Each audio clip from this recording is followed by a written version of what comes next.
main reason that's problematic for student housing is because it doesn't imply, it really is a legal framework that is not made for students, because it's based off HUD and a lot of things that, the federal housing way you can get money, it specifically does not include student housing. And likewise at UT, the PUF money, which is the permanent fund, specifically is carved out that you can't do student housing. So we don't really have an existing legal framework for student housing. And that's something that the city council could do. But I wonder if anybody will go to bat for it. Ethan Smith has been an advocate for affordable student housing, particularly as it applies to UT Austin's student population. His 2021 thesis proposed a housing and equity strategy for UT. In this episode of the Plutopia Podcast, Ethan, Jon, and Scoop explore the affordable housing crisis in Austin and its impact on students, musicians, and workers. Hey everybody, welcome to another Plutopia Podcast. Our guest today is Ethan Smith, who's an Austinite and an advocate for affordable student housing. And I assume for affordable housing in general, but I know that your focus is really on student housing for the most part right now. He wrote a thesis, 2021 thesis, that proposed a housing and equity strategy for the University of Texas. It was called Forward, On-Campus Housing, Capacity Expansion as an Anticipatory Model for Post-Students for Fair Admissions Equity Commitment at the University of Texas. That's a long title. And Ethan is also a musician. He's in a heavy psych group, Heavy Meadow, which I was just listening to this morning. That's pretty great. And also Lethal Ethan and the Fugitive Visions. So welcome, Ethan. How are you doing? I'm doing great. Happy to be here. So I'm aware that you've been doing a lot of, I'd say, advocacy work on affordable housing. Just tell us a little bit about how that work is going. Well, I think it's kind of been disseminated and it's out there in the ether and there's energy behind it. And now it's kind of, can it be guided in a way in the political sphere where you get good outcomes, or will kind of, you always have the same stakeholders in the private market, basically. Is the just general capitalism going to have such an effect that it will kind of prevent kind of some of these niche solutions? It does tend to, doesn't it? Well, yeah, and I'm very, I'm a pro-market guy, so I don't think of these as like evil forces or anything, but I just try and have a sober recognition of, when somebody sees a good financial opportunity, they try and take it. And, how does that affect our student population? I'm particularly interested in UT. I went there and, it's a state school. So it's not a private school like St. Ed's. There's kind of a public duty that's different for that particular institution. So I guess the question here, where affordable housing is concerned, is that on the one hand, you have the value of properties substantially increasing. Austin has seen a real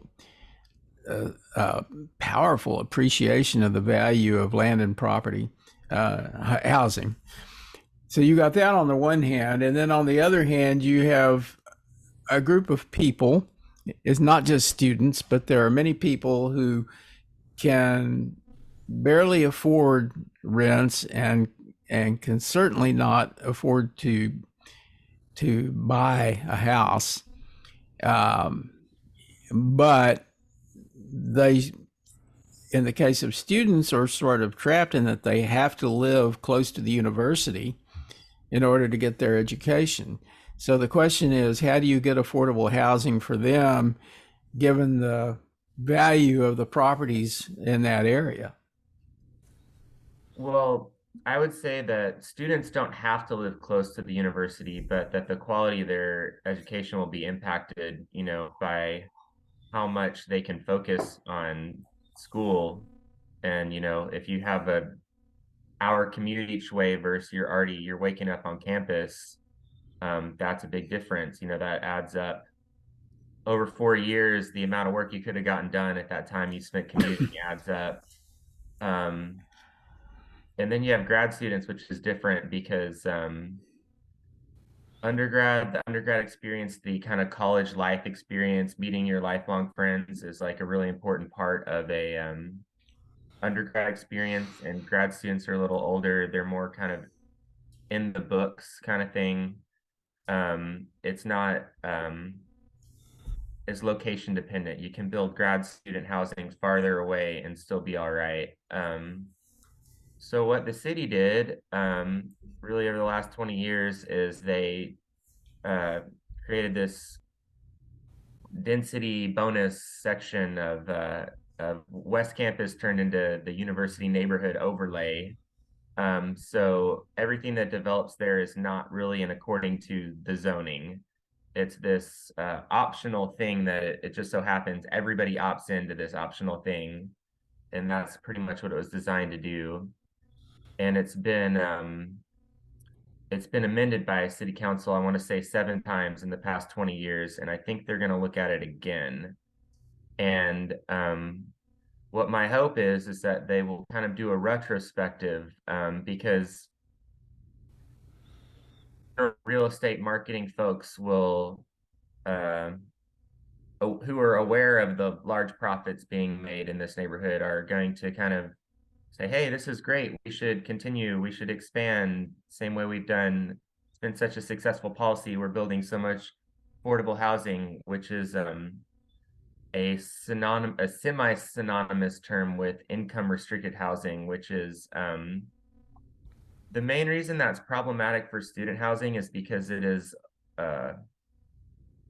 doesn't imply, it really is a legal framework that is not made for students because it's based off HUD and a lot of things. The federal housing way you can get money specifically does not include student housing.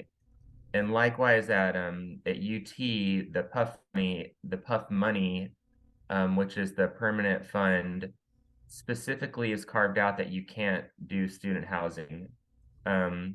So we don't really have an existing legal framework for student housing. And that's something that the city council could do. But I wonder if anybody will go to bat for it, Um, you have to find somebody. I think the most likely person is probably the mayor who would be going to bat on it. But what would he be going to bat for? Is the idea to have some funding for affordable housing come from the city versus from UT? I would say for the creation of a legal framework. What were the two options I was kind of proposing? One is kind of specific, you have to get some politicians behind closed doors kind of thing, because there is this open negotiation that's been authorized over the Brackenridge Tract, which includes the Lions Municipal Golf Course, the biology lab, and graduate housing, which is how I ended up studying it. That's where pretty much all of UT's graduate housing is. That And used to be referred to as married student housing. Do you have to be married to live there now, or is it just you have to be a graduate student? no longer, no, they kind of changed that on a policy level in UT, but it was originally married student housing. Um, that's what it says in the Board of Regents meeting minutes. UT thinks of the demand for housing. They've done a lot of studies on it, some breakouts. My data is from like 2020, I think, but I think at that time, it was about 80% international students. So one way to say that is that we're not meeting the demand for domestic graduate students. There's excess demand um, there. The piece about married student housing needs of students who have children who might need more than a one bedroom. How does that affect? There's an elementary school, Matthews Elementary, at about 11th and West Lynn, that has had kind of a symbiotic relationship. It's a really good school. They have international library. You go there, you see the flags, all the different countries. They've had a really long-standing relationship with the students of graduate students, the children of graduate students who are elementary school. And you want to make sure and preserve this if it's at all possible. You don't want to get rid of all the graduate housing and all of a sudden that school can't make the numbers and has to close down. And that's worth being sensitive to. It's good for the university as well as the city. When it comes to setting housing policy, a lot of those people that in charge of that decision are of a certain age. They're older. People such as Jon and I will tell you stories about people in Austin renting a house for $100 when they were students. When I was at UNT, $85. Yeah, when I was at UNT, my first house I rented as a student was $35. So you have those kind of stories popping up, and of course it has no relationship to current housing prices, but there always will be an older bunch who said, oh, they'll find something. Yeah, I lived for 8 years at 12th and Olander, which is one block east of I-35, and we had a little shotgun house. It was a 3 bedroom, 1 bathroom. I think it was about 800 square feet, and the rent on the whole place was $900. And this is only 10 years ago. And I took a small room and I was paying $260 a month. And we had our instruments set up in the living room, and that was our jam space. And I'm a really big believer that the availability of affordable housing, or even cheap housing, beyond affordable, but cheap, has some relationship to the ability of this city to have musicians create music organically and naturally. And, we all know what a financial boon that has been for the city in a general sense. So you don't want to kill the golden goose. And I think that we've seen kind of an emphasis on subsidized housing as what is affordable housing. And I'm just starting to see pick up a little bit more discussion about naturally occurring affordable housing,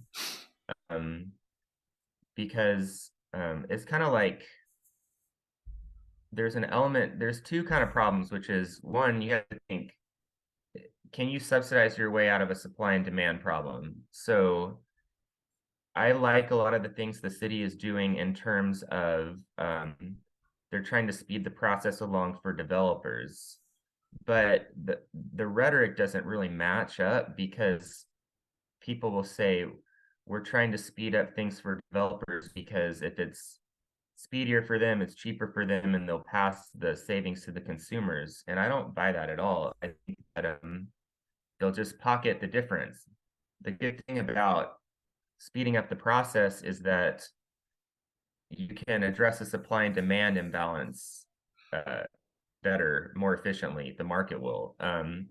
But you don't really, that seems, I think, less tangible. So I think in politics, people will say that these moves have to do with affordability for the end consumer. And I think if you can kind of call balls on strikes on that, on the rhetoric, that it can maybe be useful, but I'm not sure. That's Well, one. What would be the other? In a context like this, where land is valuable and where structures are valuable, how do you actually make those things affordable within that kind of market? Are you thinking like building in such a way that I'm thinking about, like, I was sitting here thinking about tiny houses and the idea of getting a piece of land and putting a lot of tiny houses on that. But I'm sure there's Yeah. restrictions that would prevent that from happening, right? Zoning restrictions or whatever. So you're kind of addressing the other thing I was going to talk about with subsidization, which is kind of densification and increasing density. Um, you see a lot of talk about compatibility, which is if I have a one-bedroom house, how close can I build a five-story building? And we have very compared across the nation, we have very restrictive compatibility. So that's one way you can get out of densification. Going back to the subsidized piece, I think the other thing we should be more aware of, and this is certainly something I was looking at in housing in West Campus, it's this idea of we say we're trying to create subsidized units. It's called affordable housing. I'm just saying subsidized or income restricted housing. So you might have depreciated asset, like in West Campus, you might have a apartment complex from the 1970s, and it's been maintained somewhat, maybe it's not in great shape, but it's renting at the low end of market rate. That market rate is a range, and market rate can change. And it can be demand at the high end of market rate, and the developer to justify, well, we built market rate, that's what we need.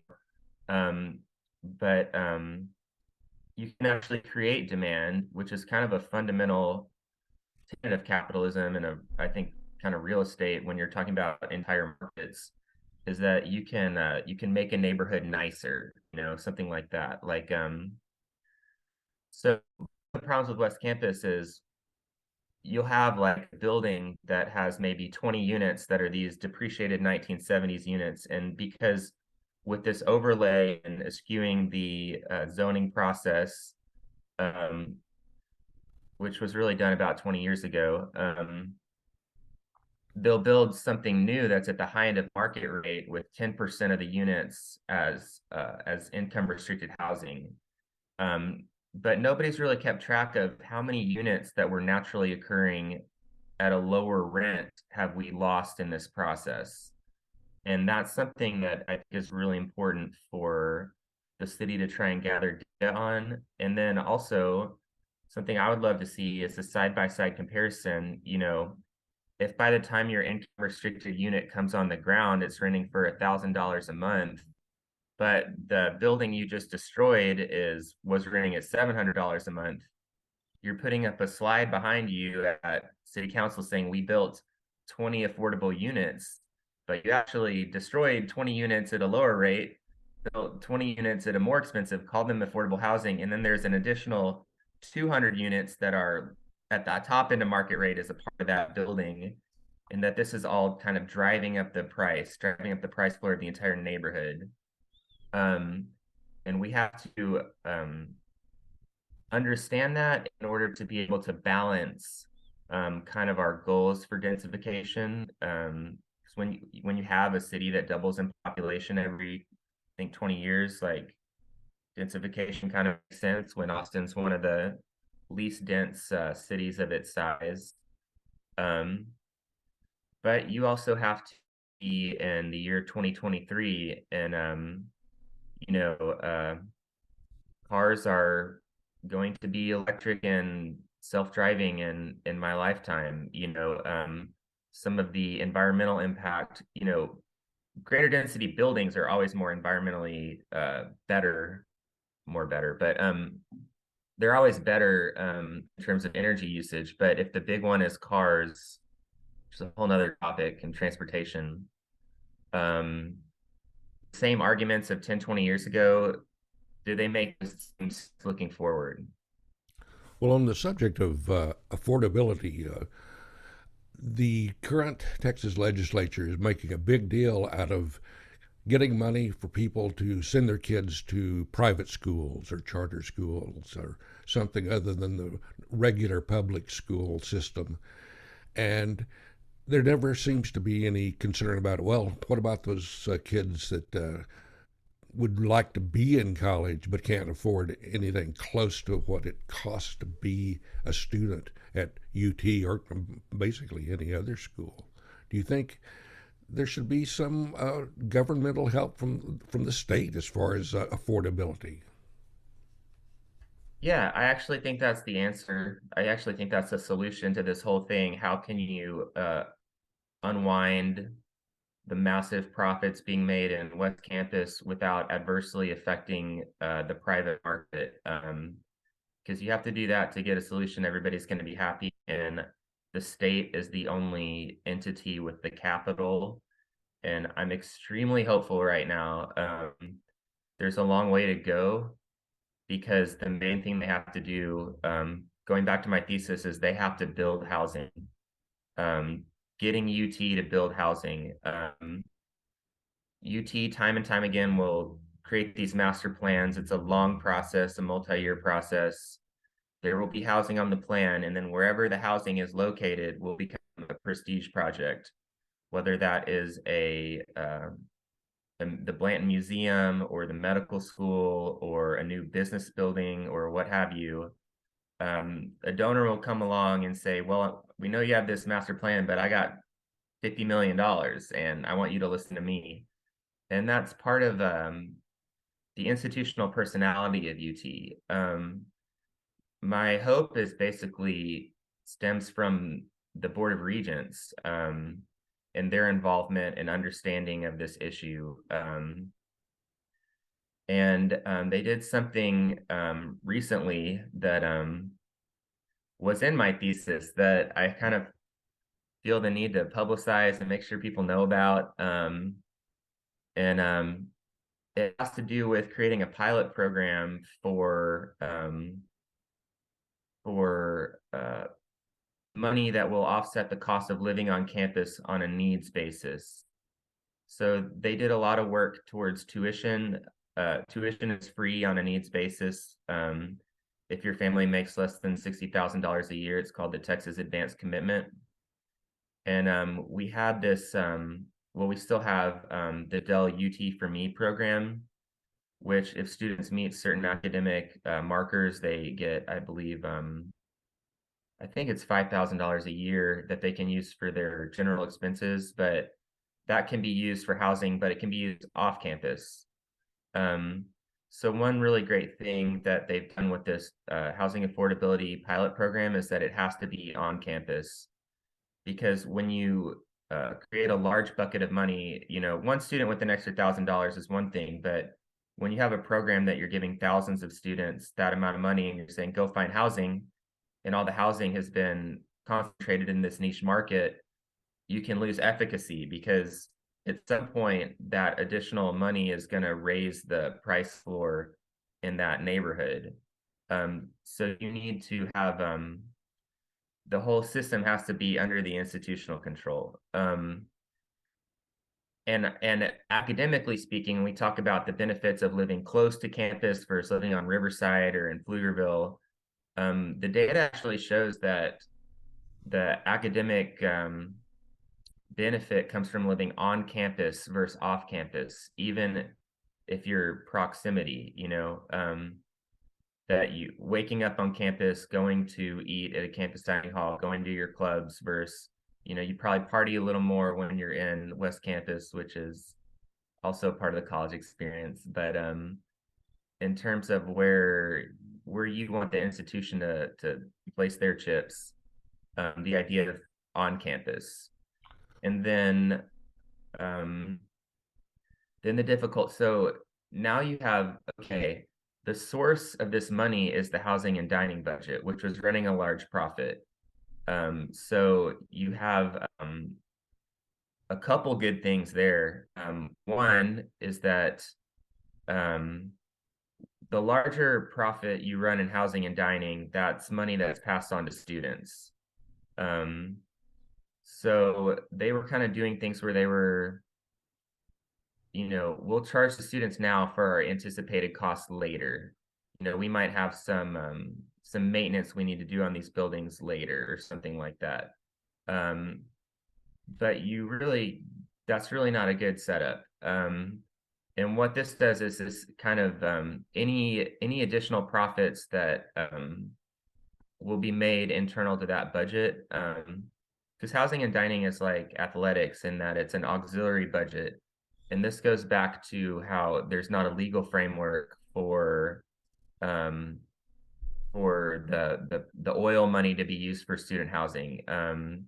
There was a state proposition in 1984, Proposition 2, that split off the PUF from what's called RFS bonds, Revenue Finance Systems bonds. So the idea that if you have something that generates money, like butts and seats at a football game, or I'm paying rent every month, that creates revenue that you can get debt off of that.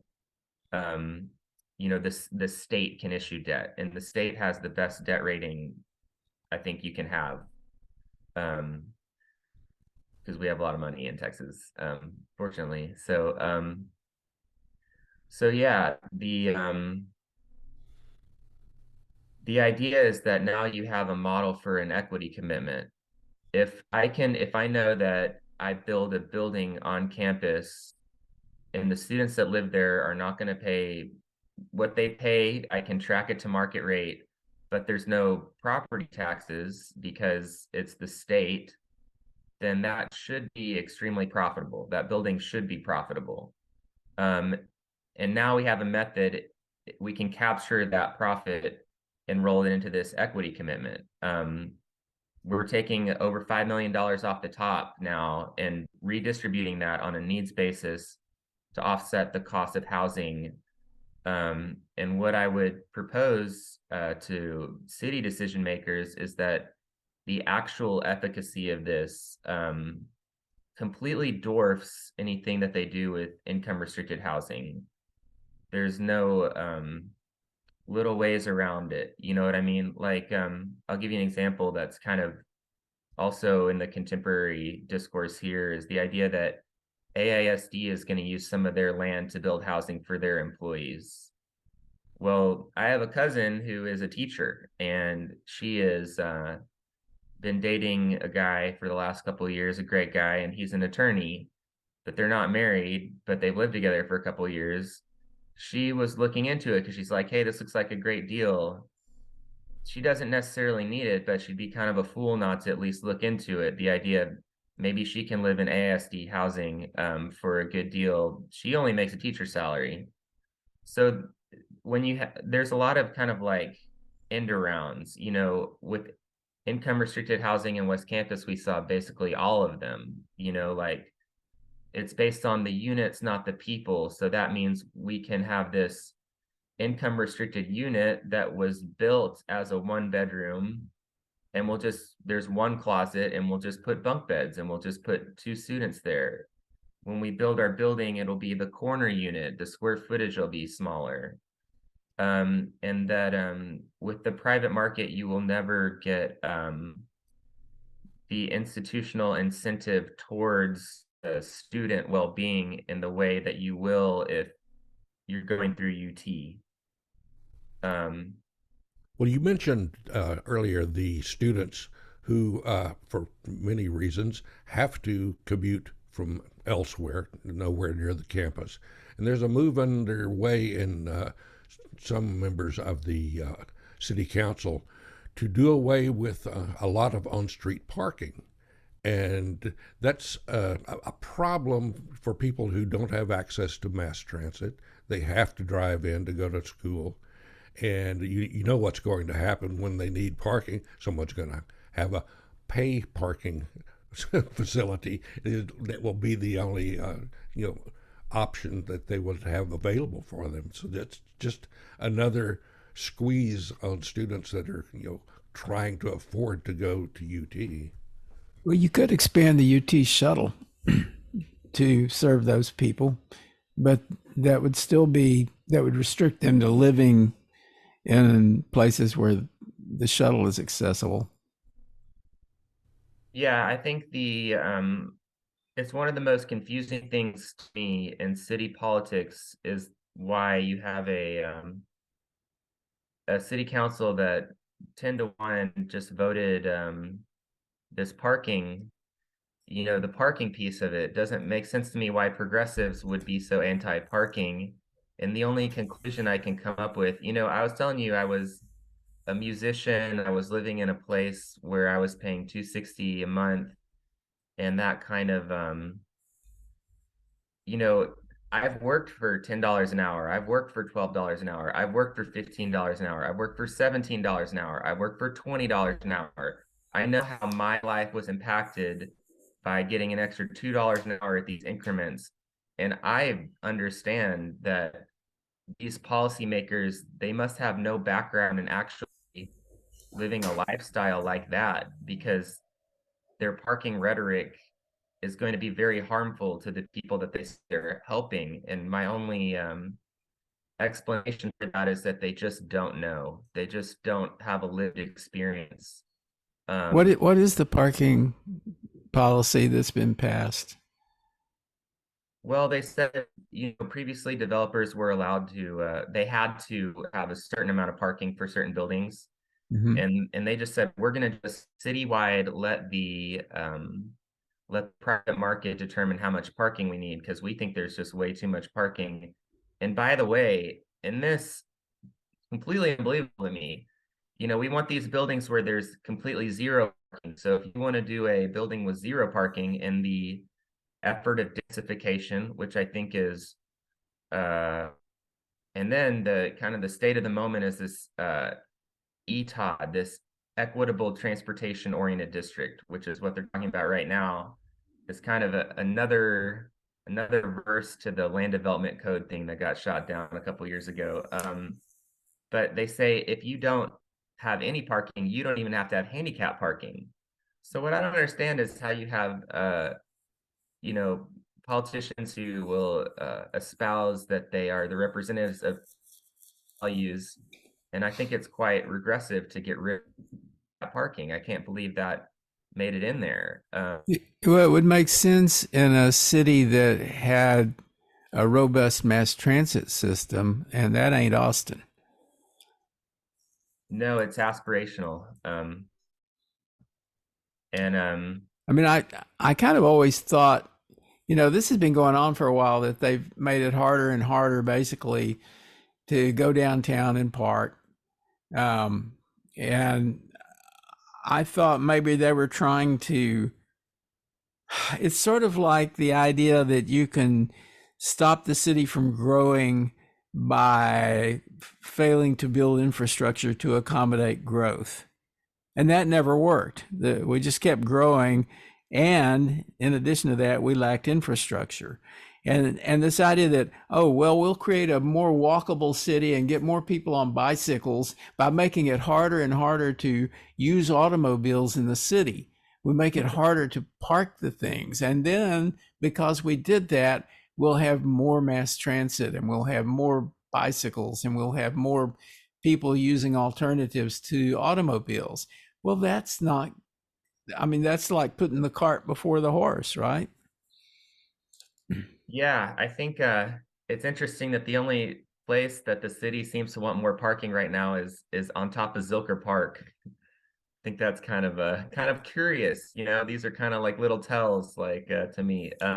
Well, and that's because it's become a great place to hold a big concert.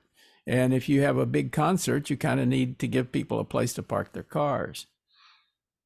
Yeah, I mean, it's interestingly, ACL. it doesn't actually increase the number of parking spots. It kind of just it densifies it so that they can say we're going to use this green space here to make other green space that we're adding by compacting the informal parking into formal parking that will be paid, as you mentioned. That gives us extra space to build, 5,000 seat amphitheater, which I don't think a lot of people want to see on Zilker Park. I mean, one way to look at this is that, so in downtown you can park at a meter for a few dollars, right? But if there's no metered parking available and you have to park in a paid facility, the least you would pay would probably be $15, and it could be as much as $30 or even more than that. And somebody is benefiting in a big way from those charges for parking. They're making a lot of money down there. And I can't help but think that those people have a lobby and that they actually lobby for reduced parking, reduced low cost parking so that they can charge and charge more. I completely agree with you. I think it's about market share of the people who are in the parking market, which are, adjacent to the people that build these big buildings. Yeah, I definitely agree with you on that one. Well, one of the uh, opposite attempts to well, let me put it this way. There are people who also want to expand the amount of parking, and generally that's been pushed by the fossil fuel industry because they want to have automobiles continue to be used because that's where their money comes from. And the whole history of mass transit was basically directed by the fossil fuel industry because back when they originally had like electric streetcars, the makers of buses and the makers of fossil fuel, they wanted to have buses and not electrical power for their mass transit. And that happened in the Bay Area when I was there. And they finally got back to an electrical solution, Bay Area Rapid Transit, but that only serves a limited number of neighborhoods. It's generally not the poor, working class neighborhoods. And so anything you do to promote a good environment and a good policy is going to be opposed by those folks that run the fossil fuels. I think one thing I'd like to advocate for coming up is the idea that we should have a parking district around UT where it's cheaper to park, just with the recognition that those are students and those may be students of financial need. And I get what you're saying.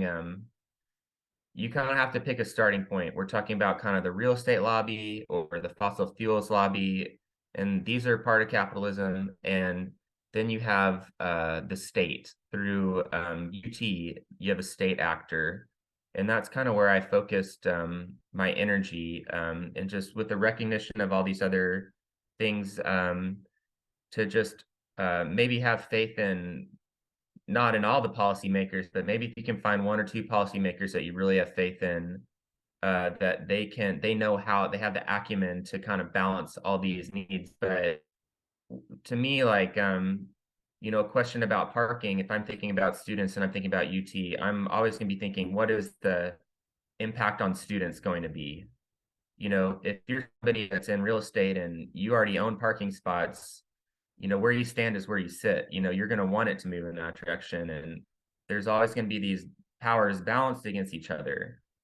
So how to advocate in a way, you can't really try and do everything. You have to kind of focus on one thing and that hope if you stay consistent and you're based in data that people will listen, and if the people in power don't, I mean, there's like a butterfly effect, like, hey, all the things that happened that were good out of what I've done were not predictable at all in terms of the outcome or in terms of who the people that made the decisions actually move this forward were. They got that information. It was more just kind of publicizing, which is why I'm so psyched you guys have me on your podcast. You know, just getting it out there, and maybe there's two different people that now feel like they can have a conversation that people are talking about this in a general sense. But yeah, you know, growth is a constant for our city, and that has affected the real estate market, and people are making a lot of money, and that has to be preserved. So my goal and my task is how to preserve their profits in a way that does not adversely affect the student body, this institution that's so important to our city. And young people, should have a chance to go, and people should have a chance to have their kids be able to go. Especially we have a merit system. If you get in the top 6% of grades in your public school, you're in. But there's a big stratification of people opting out based on their economic background. You can look at it geographically. Um, we've been looking at it in terms of race for the last for probably y'all's lifetime, but certainly affirmative action, that era is most likely coming to an end. So What's the status of that at the University of Texas? Are they eliminating DEI from their, diversity yeah, and exclusion? they are. So if we do that, then that means we're no longer making a consideration based on race. Is there any mechanism currently to make a consideration based on like need on level of income? There I mean, is, and it's relatively new.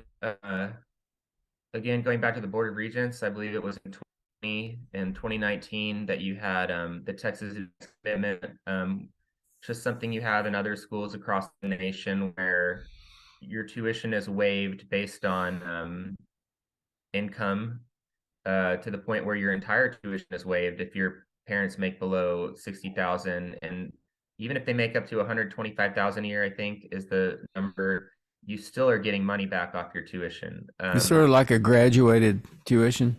It is, right. And we've moved to that. It's taking a while to kind of capitalize it. But the initial investment was over $7 million a year, and it's definitely been impactful and is pretty good efficacy compared to other things.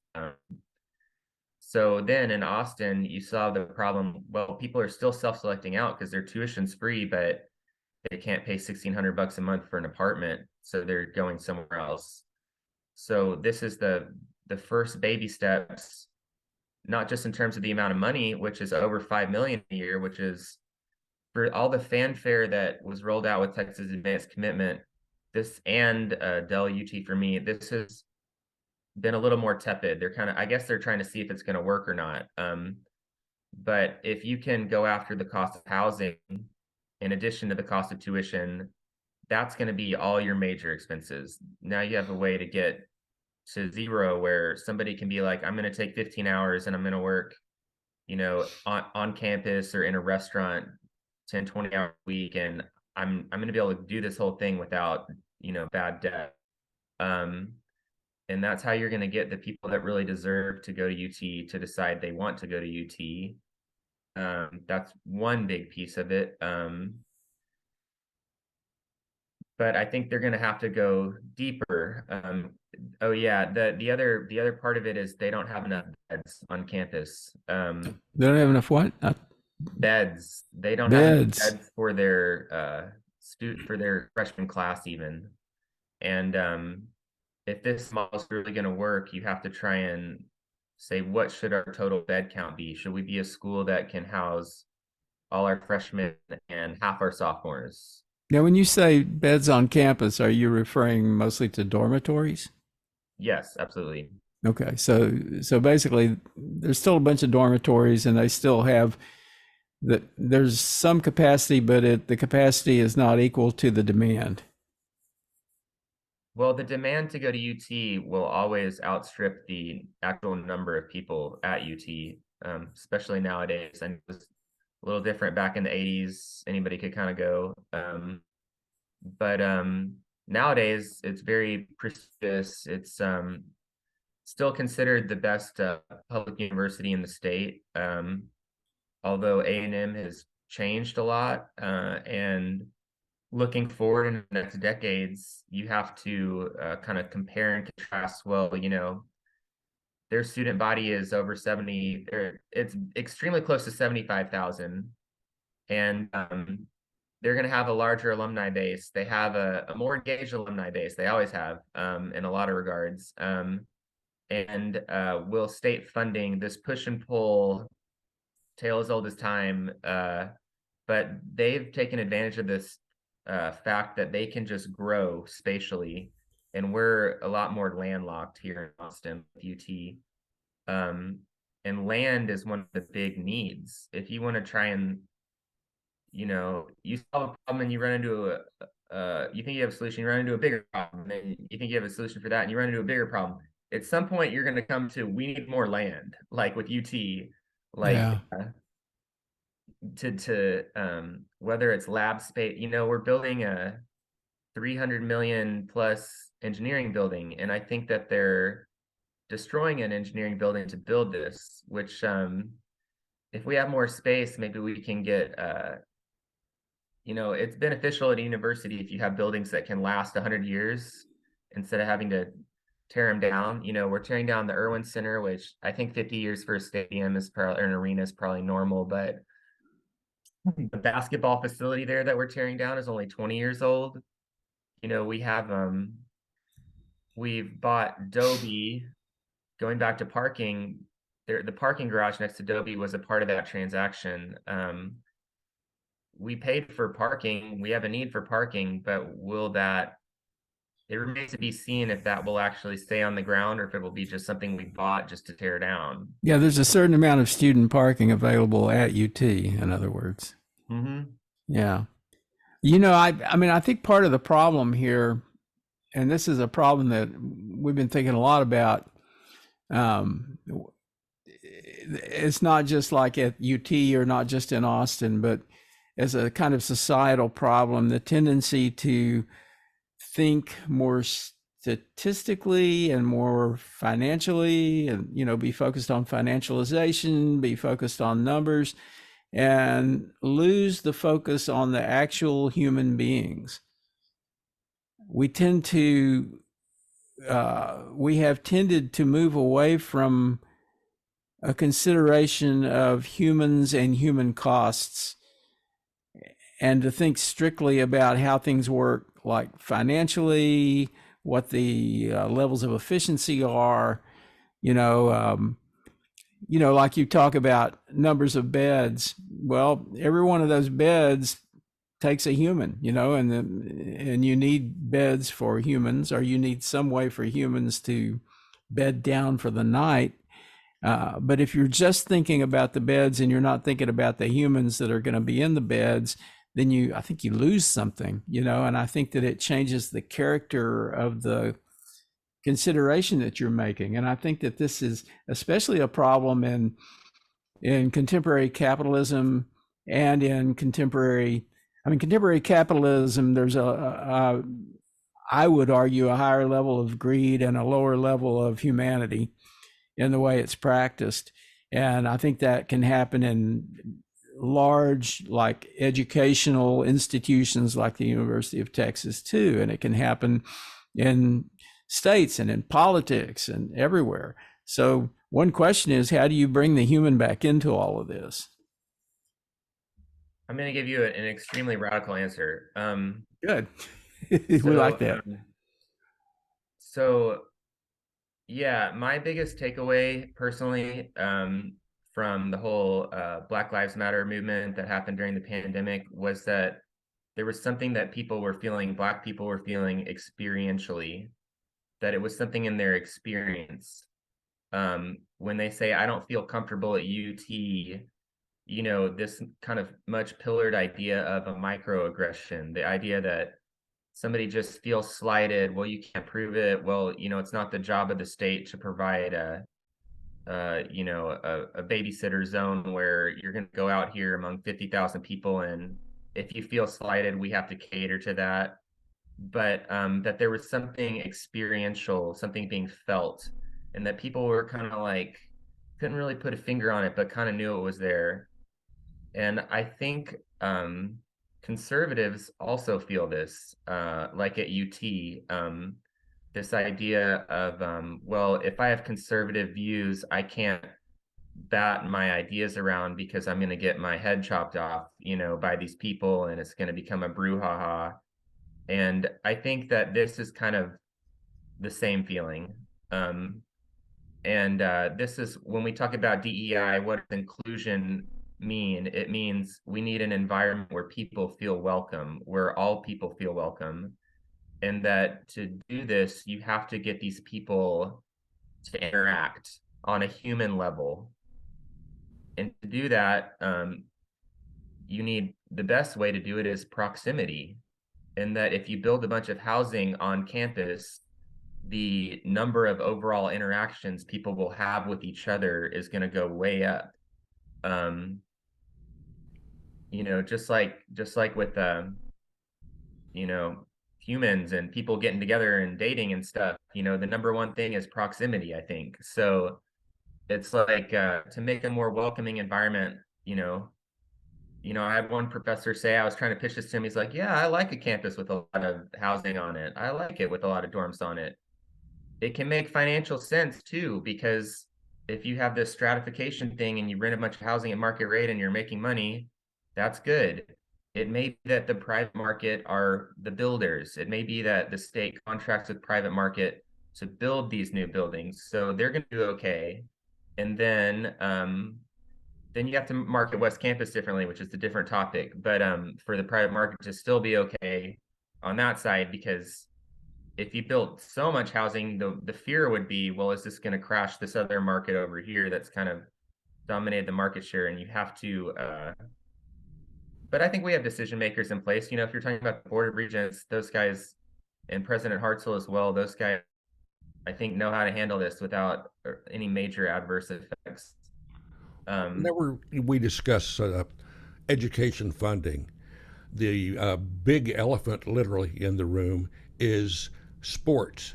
There's, you can cut back on classrooms and teachers' pay, but God forbid that you cut back on sporting facilities, the athletic facilities. That's not just in college, but in education in Texas. The big dog that pushes everything is athletics. I mean, you can do anything as long as it doesn't impact the football team. And that seems to be evident at UT because the budget of athletics is quite sizable.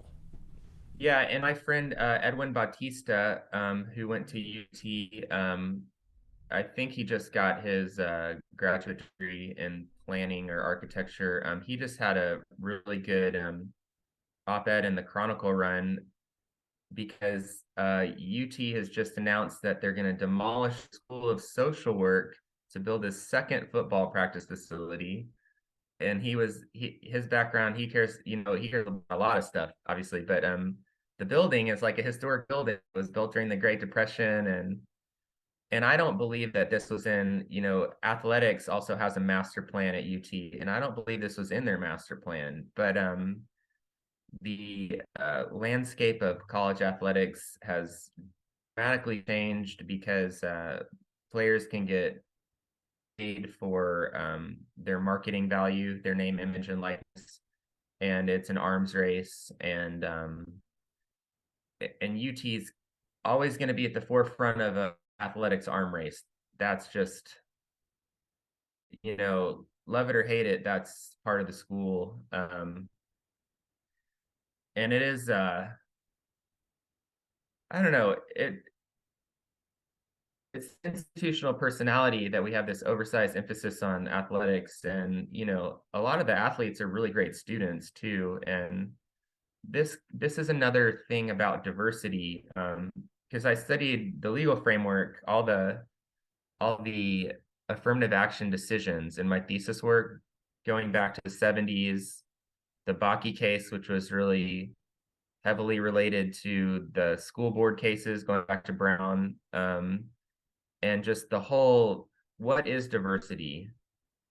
And you can say that it's add diversity. You can say that, we don't necessarily, it's not everything has to be based on SAT scores. If this cohort of students has lower SAT scores, which I'm not sure they do, but maybe they do, that they're still bringing some diversity to the entire student body because they achieve in a different way. They achieve athletically, and that everybody could learn something by having some exposure to these folks.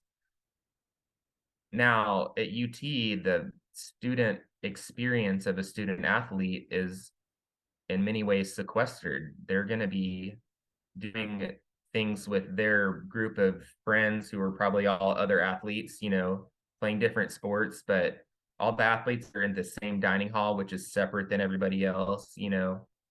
So is it really adding diversity when you really dig down to it? I don't know. But the diversity argument that UT has made in their policies that they've used, um, there's a disconnect. There's a disconnect. I mean, the this is kind of bad table conversation a little bit, but it's being resolved anyway. So I'll just say, there was a question that I really wanted to answer with my thesis, and I didn't get to answer it, and that was fine because I went down a different path. But we spend all this money on DEI, and that is specifically for, it has to be tied to an actual metric. So we can spend money to say we're trying to raise retention rates of minorities. We have, you go back 10 years ago, whites are graduating at 90% and blacks and Latinos graduating at 60%. So we can say, well, our rankings in US Daily News are based in large part off of our total graduation rate. Does it make sense to target these groups that are not graduating? And also kind of feels like a moral imperative, right? So we kind of have these race-based retention programs. Now, what I always wondered is we're spending X amount of dollars on these programs and we are raising retention rates by this much. Can you put a number to that? Can you say for every $1 million we spend, we're raising it this much? And then also, we've had such great success at this. If everybody's already graduating at 90, 95%, how much do you have to spend to get to 96% or 97%? Is it still financially make sense to keep putting money into this? And I wanted to compare that versus housing, because if you have on-campus housing, you can also raise retention rates. You can also raise GPAs and graduation rates. And you can speed along. You can have more people graduating in 4 years instead of 5 years, instead of 6 years. So I wanted to make this comparison. Now that all the money being spent on DEI is not going to happen, what happens to all that money? Can you put it into housing and have, you're going to build housing, it's going to create this subsidy. Can you say, let's go for a high cost, high subsidy model? High cost meaning we're going to track it to market rate, the cost of housing on campus, which is extremely expensive in Austin, but we're also making a lot of money and we're going to have a high subsidy that's needs-based. And they have moved towards that, but there is still, the big thing left on the table is they have to build more housing. How do you see the goal of DEI? What do you think it was for? The goal? Yeah. Originally? Yeah. I think retention rates was a really big one. Yeah, but part of the goal of DEI was to ensure that students who were traditionally less able to get into school and get a college education were able to do that. And, in a lot of cases, I mean, the whole affirmative action thing was quite a bit about race, because it was considered much harder for, say, if you were black or brown or whatever, to get into school and get a college education. And I think one of the arguments for doing away with DEI now is it worked, but we don't need it anymore. And I guess part of the question I have is, do we still need to do something like that, but maybe less about race and more about like class based on level of income, something like that? I think, the conversation has gotten muddled in the sense that sometimes if you look at Black students as kind of a breakout group versus just, people might call people of color, but then not minorities, because you don't want to include Asians because that'll skew your data one way. So then when people are saying people of color in certain contexts, they're really just talking about Black and brown people is almost a term that is like a term to art, people would say. But one thing and if you look at UT's enrollment, which to me is the king daddy of statistics we should be looking at, you have had a lot more of every minority, and the white population's drastically declined, but the Black population really hasn't increased. It's been stuck at 4 or 5%. And there have been a couple times when it has gone slightly up, and UT will put out a press release like Black enrollment went up 20%. And what they mean is we went from 4.0% to 4.2% or something like that. Like they'll kind of in the marketing make it sound good. Yeah, if you go from 10 people to 12 people, that's So we're up right now. We have to know, is it going to be a temporary thing, or what are the underlying reasons? The other thing that was really problematic with the Black cohort of students is was UT using they filed a Supreme Court brief that basically said, one of the reasons for affirmative action that the court has found previously, we believe, is that diversity in a student body is good because we can remedy past harmful racial stereotypes. And people have this harmful racial stereotype of Blacks that they are poor. So for that reason, we are going to go after affluent Blacks to try and balance our class so that people aren't exposed to this harmful racial stereotype about Blacks that they're all poor. And this was withdrawn.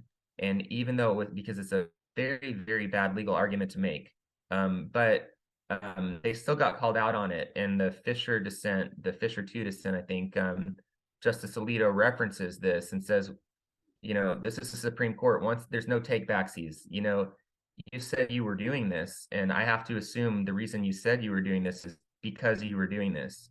Well, it's really problematic if you have a number, a quotient somewhere saying we want the Black students, but only the affluent Black students. That's a big, big no-no. And UT, I don't believe they still have all these quotients going back, which would have been required under strict scrutiny. It's very close to a moot point at this point. I think they're making the right moves, but the point of that would be, at the end of the day, that they're trying to raise their retention rates for Blacks, and it may be that Blacks from an affluent background graduate at a higher rate than students. That cuts across race. Any student from an affluent background is going to have a higher graduation rate. So it's an interesting conversation. It's kind of, there's a lot of, we can get into controversy, I guess, here, but we've actually run out of time. So I wish we had more time to discuss this, and maybe you could come back sometime and we can talk more. I would love to. Thanks for having me on. Okay, thanks so much, Ethan. You can follow the Plutopia News Network at plutopia.io. On Facebook, go to @Plutopia News. On Twitter, it's @Plutopia. With John Lepkowski, I'm Scoop Sweeney. This is the Plutopia News Network, 20 minutes into the future.